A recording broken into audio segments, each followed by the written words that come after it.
Living paycheck to paycheck sucks. You work all week, you finally get paid, and you still don't have enough money to take your family out to eat or do anything that you want to do. It's a frustrating way to live.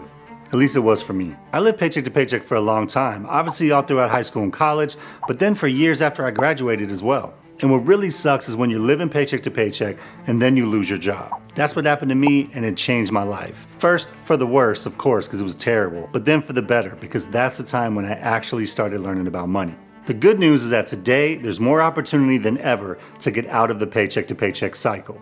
And here are the 4 basic steps to get you there. Number 1, take accountability for your situation. And I know anytime people say take accountability for your situation, it just sounds like some righteous BS that just irritates you. But it was a real thing for me. I remember going down to pay my next month's rent for my apartment with the last of my unemployment money.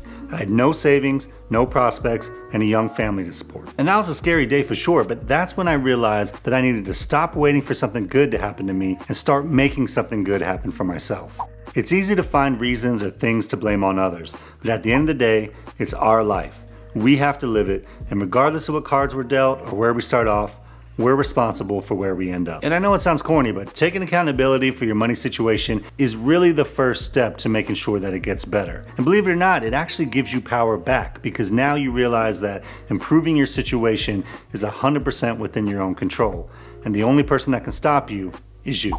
Number 2, make a budget and get cash flow positive. So what does get cash flow positive actually mean? It simply means to bring more money in than you spend every month. The goal is to make sure you have something extra every month and not spending more than you make. The first step to figuring that out is to create a budget. A budget helps you see all the money that you're bringing in versus all the money that you're spending. And once you have it all in there, if your number is negative, then that means you have some work to do. And there's a couple things you can do to get cash flow positive if you're not already. And the first thing is to just spend less money. If you look at your budget and there are items on there that you're spending a lot on that you don't really need, like maybe that HBO Max subscription, wow, or maybe it's eating out for dinner 3 times a week, find places where you're overspending that you can cut that aren't critical. And that's one of the things we would do when we were struggling. We would just find ways to do things for cheap, like everybody does.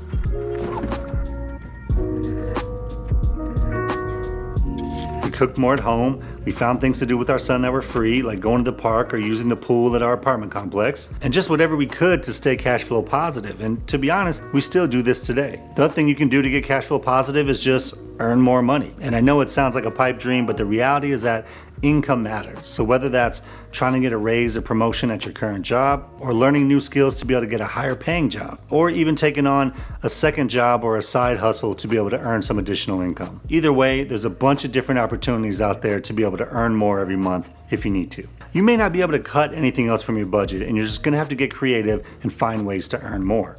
But look, being able to be cash flow positive is such a critical part to breaking the paycheck to paycheck cycle that it's something that you just have to figure out how you're gonna do. But once you have a little bit of extra every month, that's when the real fun starts. Number 3, create an emergency savings fund. Now, putting money away for a rainy day is not necessarily gonna make you wealthy, but what it does is give you a safety net for you and your family whenever life happens. Maybe it's as simple as an unexpected car maintenance, or you have a household appliance go out, or maybe something as serious as losing your job like what happened to me. But having an emergency savings fund can be the difference between just having a minor setback or having some major problems. In case you're wondering, I had no emergency savings when I got laid off, so I was having some major problems. In terms of how much to save, most folks recommend having 3 to 6 months worth of your normal expenses saved away. And I know that probably sounds like a lot, especially if you're just getting started, but the key is to just start saving money and putting it away, and it'll get there before you know it. And what I found is the best and easiest way to save is to automate your savings.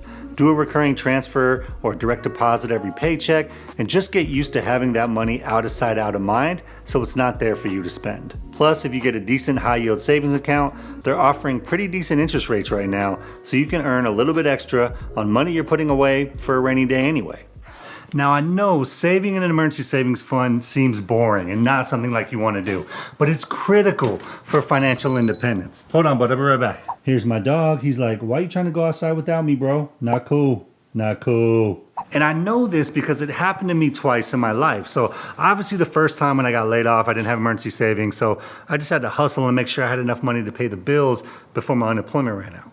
But that was just the first time. The second time not having an emergency savings hurt me was when I actually had a good job, because we had an AC unit go out and I didn't have any emergency savings to pull from to pay for it. And so I had to end up selling some of my investments. And you might be like, okay, what's the big deal? You had to sell some of your investments. Well, the problem was I had to sell Bitcoin in 2015. You're so dumb. You are really dumb. For real. So instead of having that Bitcoin that'd be worth well over $1 million today, I have this AC unit. Yeah, just brutal. Emergency savings, important. Number 4, start investing and continuously increase your income. Once you have your budget, you're cash flow positive, and you have an emergency savings fund, you can really start building wealth. Now, I will say, if you have any high interest debt, specifically credit card debt, it's probably better to pay that off before you start investing. Now, I know there's a bunch of others out there who will say, pay off all your debt except your mortgage if you have one. I don't know that I necessarily agree with that. I would just concentrate on your high interest debt, specifically credit cards, because investing and prioritizing investing is important too. It takes time to work, and the earlier you start, the better. What exactly does it mean to invest, and why is it important? Investing is about putting your money to work to make you more money through price appreciation and compounding interest. You take money that you have and you put it into something that will increase in value over time, or pay you interest, or give you cash flow, or any combination of those things. So things like stocks, bonds, real estate, crypto, and even art and collectibles. And here's the thing, investing includes risk.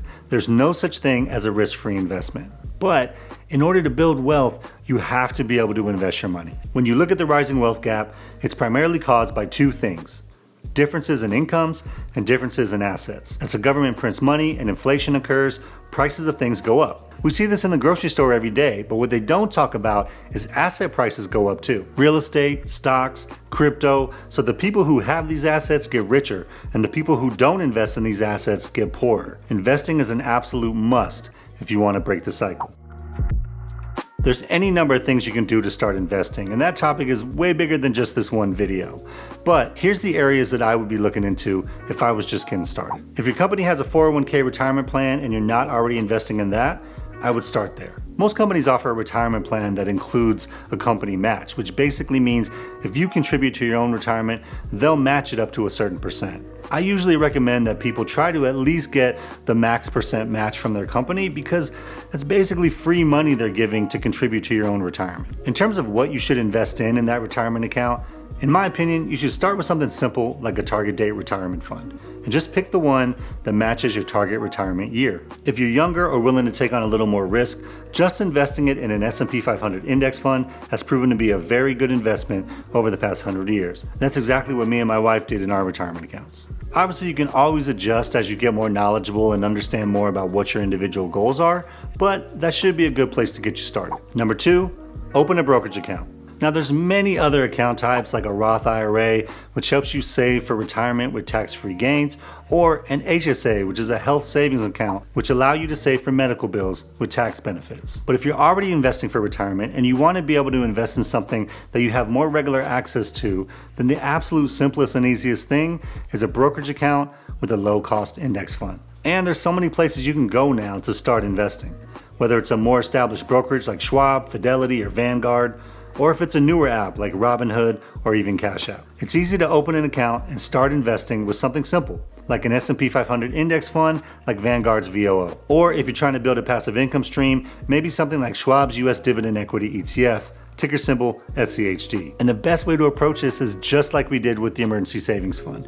Automate your investments every paycheck so the money's out of sight, out of mind, and growing for you. And obviously there are many more things you can invest in other than stocks and index funds. But if you're just starting out, I think it's a great place to start. It's easy to manage, and you can always get more complicated and do more things as you learn more. Once you get out of struggle mode and stop living paycheck to paycheck, it just improves your overall quality of life.